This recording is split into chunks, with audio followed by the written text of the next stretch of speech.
Hello there, living things and non-living things. Another vlog, another travel, and another experience na naman tayo for today's video. And for today's Joy Amazing vlog, samahan niyo ako together with my family as we go to Piat, Cagayan.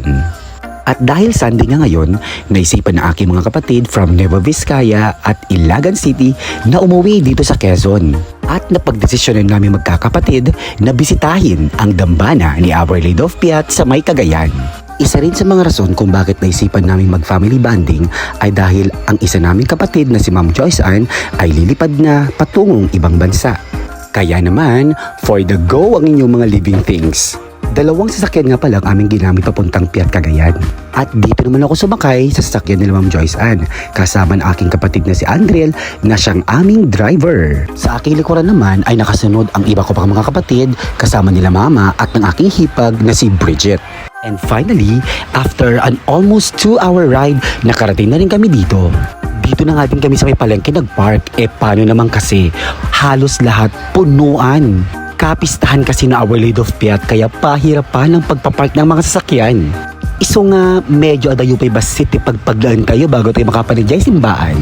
At mga bandang 10 AM na nga nung kami ay makarating kaya may maabutan pa tayong misa. Kas makita yung mat, nagadumot tao ko nakmat.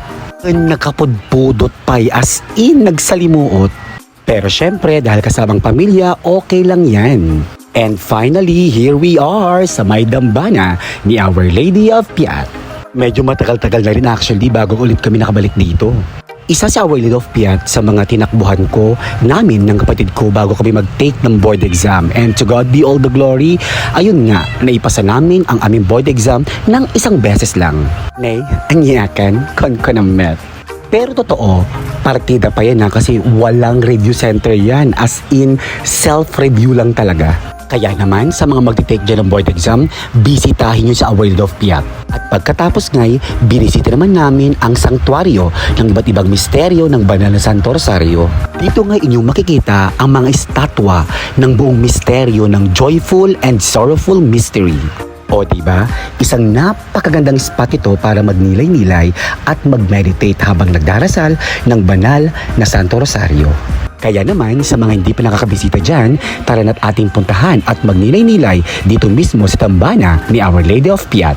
At bago kami umuwi, agad naman kami nagtirik ng mga kandila upang magdasal sa ating Poong May Kapal, sambahin ang kanyang ngalan, humingi ng kapatawaran sa lahat ng aming nagawang kasalanan, pasalamat sa mga biyayang kanyang ipinagkakaloob sa aming pamilya. At higit sa lahat, ang humingi ng gabay, proteksyon at walang sawang pagmamahal sa aming pamilya. At dito naman ako namangha dahil may ganitong spot pala dito sa may Piat, Cagayan. Ang ganda lang. Instagrammable ang atake. At bago naman kami umuwi, naisipan muna namin dumaan sa may Tuguegarao City, dito mismo sa may SM Tuguegarao para kumain saglit ng pang-lunch. Once in a blue moon na nga lang din kami kumabuo. Dahil yung isa kong kapatid na kapangasawa ng taga Ilagan City, isa naman sa may Solano, Nueva Vizcaya. Yung dalawa naman ay nag-aaral pa sa may Bayongbong, Nueva Vizcaya. At dito ka namin naisipan kumain sa may Classic Savory. Habang namimili sila ng order, eto na naman tayo sa ating dating gawi.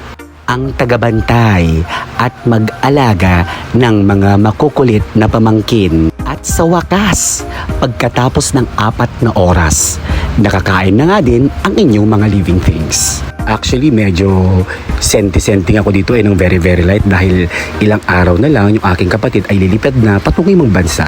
Kaya naman, sinulit din namin ang mga pagkakataon na kami ay magkakasama. And that ends my Joy Amazing vlog for today. Muli, maraming salamat.